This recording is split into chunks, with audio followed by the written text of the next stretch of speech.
नमस्कार दोस्तों, आज हम पढ़ेंगे व्यंजन। देखिए, व्यंजन में पढ़ने वाले हैं कि व्यंजन कितने प्रकार के होते हैं, कौन कौन से होते हैं और किन की मदद से बने होते हैं और उनको व्यंजन क्यों कहा जाता है। तो आज हमारा जितना डाउट है वो क्लियर हो जाएगा। तो आओ पढ़ते हैं व्यंजन। इससे पहले हम जान लेते हैं कि हमने क्या पढ़ चुके हैं। देखिए, हमने क्या पढ़ा है समझते हैं। इससे पहले हमने ये पढ़ा है कि हमारे जो स्वर होते हैं वो कितने होते हैं और कुल स्वर कितने होते हैं। तो स्वर होते हैं 11, कुल स्वर होते हैं 13। दो जो स्वर होते हैं उन्हें आयोग्यवाह कहा जाता है, जिसमें एक अनुस्वार और एक विसर्ग होता है। इतनी जानकारी हम पहले ही पढ़ चुके हैं और वो भी पढ़ चुके हैं कि जो हमारी भाषा होती है वो भाषा की परिभाषा क्या होती है, हिंदी की परिभाषा क्या होती है और हिंदी भाषा का उदय कैसे हुआ है। तो ये सब पढ़ने के लिए आप पार्ट 1 को ज्वाइन कर सकते हैं। हम आज पढ़ेंगे व्यंजन को। देखिए, व्यंजन हिंदी वर्णमाला में कुल व्यंजन 39 होते हैं। कुल व्यंजन 39 होते हैं, लेकिन अगर बात की जाए कुल व्यंजन से निकाल दिया जाए अंतस्थ व्यंजन को तो कितने बचेंगे। तो जब कुल व्यंजन से अंतस्थ व्यंजन निकाल दिया जाए तो 35 बचेंगे।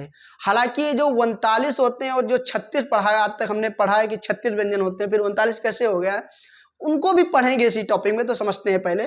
व्यंजन हमारे होते हैं मुख्य 3 प्रकार के, हालांकि इसमें हम 4 प्रकार के पढ़ाएंगे। 3 प्रकार के कौन कौन से होते हैं? एक होता है स्पर्श व्यंजन, एक होता है अंतस्थ व्यंजन, एक होता है उष्म व्यंजन, एक होता है संयुक्त व्यंजन और एक होता है द्विगुण व्यंजन। ये बहुत आसान है, आपको दिमाग लगाना नहीं है, समझना है। समझ कर पढ़िए अच्छे से। देखिए, जो स्पर्श व्यंजन होते हैं उनकी संख्या होती है 25। हिंदी वर्णमाला में कुल व्यंजन 39 होते हैं, लेकिन जो स्पर्श व्यंजन होते हैं उनकी संख्या 25 होती है। इतनी बात समझ में आ गई। कौन कौन सी होती है, उनकी आवाज कहाँ से निकलती है, अभी समझेंगे। फिर जो हमारे अंतस्थ व्यंजन है उनकी संख्या 4 होती है।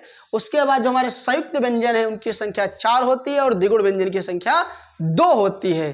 तो इस प्रकार से हमारे व्यंजन जो बांटे गए हैं, इतने भागों में बांटा गया है और इनकी कुल संख्या 39 होती है। तो पहले समझ लेते हैं स्पर्श व्यंजन। स्पर्श व्यंजन क्या है?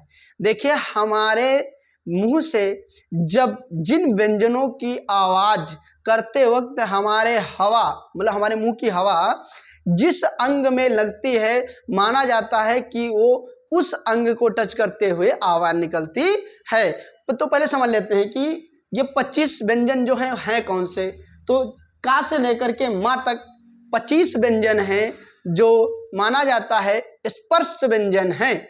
जैसे कि का, खा, गा, घा, अंगा, चा, छा, जा, झा, इया, टा, ठा, डा, ढा, आड़ा, ता, था, दा, धा, ना, पा, फा, बा, भा, मा। ये व्यंजन हुए स्पर्श व्यंजन। अब समझते हैं दूसरी बात। इनको इस भागों में बांटा जाए तो प्रथम, द्वितीय, तृतीय, चतुर्थ, पंचमा। जो पंचमा वर्ण है, जो 5 नंबरों पे है, उनको अनुनासिक कहा जाता है, जिनकी आवाज नाक से निकलती है। नाक से अंगा, अंगा, अड़ा, ना, म। तो ये जो है अनुनासिक वर्ण कहलाते हैं। फिर अब समझते हैं इनकी आवाज कहाँ से निकलती है। तो एक फिगर बना लेते हैं छोटा सा। ये हमारा रहा मुंह और ये रहे हमारे दांत। ये हमारे क्या हो गए? दांत। इसके बाहर क्या हो गए? ओठ। तो यहाँ क्या है? कंठ है। यहाँ क्या है? कंठ है। ये बीच का होगा तल, ये होगा मूर्धा, यहाँ हो गए दांत और ये हो गए ओठ। तो जब हम का पढ़ते हैं, का वाली लाइन को पढ़ते हैं, तो हमारी जो आवाज निकलती है तो ऐसा आभास होता है कि कंठ से आवाज निकलती है। जैसे कि का, खा, गा, घा, अंगा। समझ में आ गया।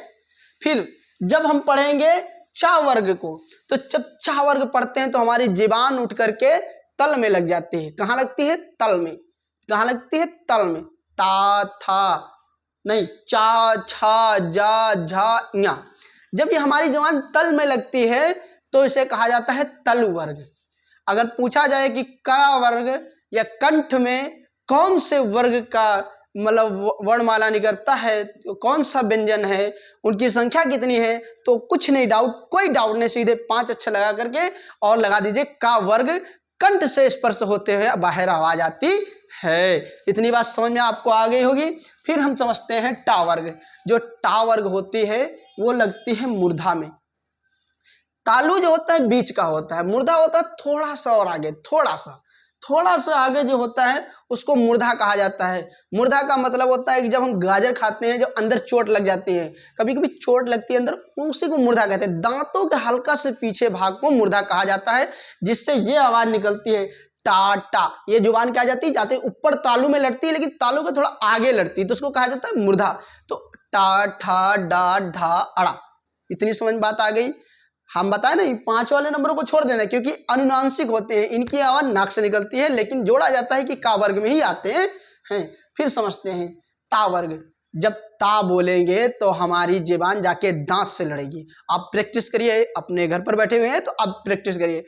ता था दा धा ना, तो ये ता था दा धा ना, तो ये जो आवाज निकली तो हमारी जुबान दांतों को टच कर रही है, ता था दा धा ना। अब बचा हमारा लास्ट एक स्पर्श व्यंजन में पा वर्ग। जब पा वर्ग की आवाज निकलती है तो हमारे दांत आपस में क्या, पाव की जब बात करती तो हमारे ओठ आपस में क्या होते हैं, बंद होते हैं। आप बोलिए, बिना अपने ओठों को चिपकाए हो बोलिए, कैसे बोलते हैं, नहीं बोल पाओगे। फिर क्या होगा, आप देखिए, पा फ बा भा मा, हमारी ओठ क्या हुई, आपस में चिपक रही, खुल रही, चिपक रही, खुल रही, तो इनको कहा जाता है पा वर्ग। ये आवाज ओठों से आती है। स्पर्श व्यंजन खत्म। अब बढ़ते हैं आगे। आगे बढ़ेंगे अंतस्थ व्यंजन। अंतस्थ व्यंजन किसे कहते हैं, जिन व्यंजनों की आवाज निकलते वक्त आवाज मुंह में ही रह जाए उसको अंतस्थ व्यंजन कहा जाता है। इसको अर्धस्वर व्यंजन भी कहा जाता है। बहुत सही। अगर पूछ लिया जाए अर्धस्वर व्यंजन कितने होते हैं, 4 होते हैं। कौन कौन से होते हैं, तो होते हैं या रा ला वा। इनकी आवाज मुंह के अंदर ही रह जाती है, बाहर से आवाज अंदर लेकर जाते हैं, अंदर गुप्त कर देते हैं, तो इनको कहा जाता है अंतस्थ व्यंजन। फिर हमारा आता है उष्म व्यंजन। उष्म माने क्या होती है, गर्मी। उष्म माने जब किसी को रगड़ेंगे, गर्मी कब पैदा होती है, आप कभी माचिस की तिल्ली जलाए हैं, जब रगड़ेंगे तब तिल्ली से आग बनेगी, जब रगड़ेंगे तो गर्मी बनेगी, जब हाथ रगड़ते हैं तो गर्मी बनती है। तो जिन अक्षरों को बोलते समय हमारी जुबान, हमारा कंठ, हमारी आवाज रगड़ती हुई निकले उसको उष्म व्यंजन कहते हैं। वो कौन कौन से होते हैं, वो 4 होते हैं उष्म व्यंजन। सॉरी बोलिए, सा, पचीरा सा, संटी सा, हा जो होता है एक काकल्य होता है, ये आवाज कंठ का देता है लेकिन जोड़ा इसी में जाता है। अब क्या हुआ है, जब सा बोलोगे तो तुम्हारी जुबान और कंठ और तलु बीच में दाब देते हैं, जिससे वो गर्म हो जाता है। उसको इस कैटेगरी में रखा गया जिसको उष्म व्यंजन कहा जाता है। इतनी बात समझ में आ गई आपको। फिर हम समझते हैं संयुक्त व्यंजन। देखिए संयुक्त का मतलब क्या होता है, आप कभी पढ़े होंगे एकल परिवार और संयुक्त परिवार। एकल परिवार में कुछ ही लोग होते हैं, 4 मतलब मियाँ बीवी बच्चे, लेकिन संयुक्त परिवार में होते हैं दादा दादी, 5 पड़ोस, मतलब सब जोड़ लिया जाता है। तो संयुक्त व्यंजन और जो हमारा एकल व्यंजन है, इसी तरीके से संयुक्त व्यंजन की परिभाषा जान लीजिए कि जो 2 व्यंजनों से मिलकर या फिर 2 या 2 से अधिक व्यंजनों से मिलकर के जो व्यंजन बनता है उसको कहा जाता है संयुक्त व्यंजन। जैसे कि परिभाषा के साथ जान लेते हैं। ये क्या लिखा है, छा। जब छा बोलते हैं तो उसमें आधा का, सा मतलब पचीरा सा आ जुड़ा होता है, इसको छा कहा जाता है। लच्छक, क्या, रक्षक। दूसरा है त्रा, ता रा आ, ये क्या बना, त्रा। अब आपको समझ में आ गया होगा, आई होप बहुत अच्छे तरीके से आप समझ गए होंगे कि जैसे ज्ञा, जा है, या है, आ है, और फिर बना क्या, ज्ञा, ज्ञा, ज्ञा, जैसे इया, इया, तो उसमें अब उसमें ज्ञा में आगे ये भी जुड़ गया है, जा, ज्ञा।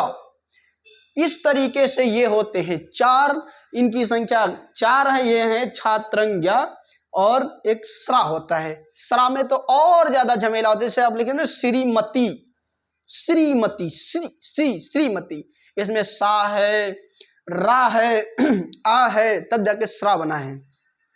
अब समझ लेते हैं द्विगुण व्यंजन कौन से हैं। द्विगुण व्यंजन है, द्विगुण व्यंजन उनको माना जाता है कि मतलब बाद में समय अनुसार बनते रहते हैं। अगर एक सवाल आ जाए कि परंपरागत व्यंजन कितने हैं, बहुत अच्छा सवाल है, परंपरागत व्यंजन कौन कौन से हैं, तो आप क्या बताओगे? तो परंपरागत व्यंजन का मतलब होता है जो कि पहले हमारी संस्कृति से लेकर आज तक है, उन संख्याओं को परंपरागत व्यंजन कहा जाता है। ये सवाल आपके लिए है, आप बताइएगा नहीं तो मैं नेक्स्ट क्लास में आपको बता दूंगा कि परंपरागत व्यंजन कितने होते हैं। इतनी बात समझ में आ गई। अब समझते हैं अल्प प्राण और महाप्राण किसे कहते हैं। ये इसी में होता है, व्यंजन के अंदर ये कि अल्प प्राण, महाप्राण, घोष, सघोष, ये सारे पढ़ने को मिलेंगे। तो पहले समझते हैं अल्प प्राण। अल्प माने होता है छोटा, समझ रहे हैं? अल्प माने छोटा, जिसमें कम समय, जिन वर्णों को बोलने में कम समय लगे, जिन वर्णों को बोलने में कम हवा बाहर निकले, उसको अल्प प्राण कहा जाता है। ये होते हैं पहले नंबर और तीसरे नंबर वाले। समझ बात आ गई? पहले नंबर और तीसरे नंबर वालों को अल्प प्राण कहा जाता है और दूसरे नंबर और चौथे नंबर वालों को महाप्राण कहा जाता है। तो ये हमारी आज की क्लास रही व्यंजन की। आप बताइएगा कि इस क्लास में आपको कैसा लगा। क्या आप इतना ज्ञान पहले से जानते थे? अगर जानते थे तब भी आप लाइक, सब्सक्राइब और कमेंट करिए कि सर मुझे पता था। और नेक्स्ट क्लास आपकी होने वाली है संज्ञा और सर्वनाम की। धन्यवाद।